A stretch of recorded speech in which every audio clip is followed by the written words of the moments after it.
ರೊಕ್ಕಿನ ಸಲುವಾಗಿ ಹಾಡಾಕತ್ತಾರ ಅಂತ ಮಾತಾಡಿದ್ರು. ಮಾತಾಡ್ಯಾರಿಪ್ಪ.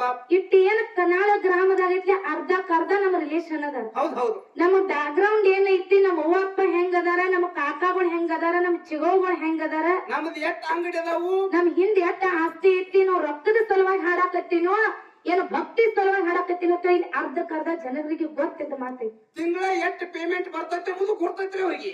ಎಲ್ಲಾ ಮಾಸ್ತರ್ ಅವ್ರ ಮೊದಲು ನೀವ ಮಾತ ಎಚ್ಚರಿಟ್ಟು ಮಾತಾಡ್ರಿ. ಇನ್ನೊಂದು ಮಾತು ಹೇಳಿದ್ರ ಅವ್ರು, ಇವ್ರು ಮುಂದಿನ ಸಂಧಿಗೆ ನನ್ನ ಕೈಯಾಗ ಪಾರ್ ಆಗೋದು ಕಠಿಣ ಐತಿ, ಹಂಗ ನಾವ್ ಇವ್ರನ್ನ ಬಿಡಂಗಿಲ್ಲ.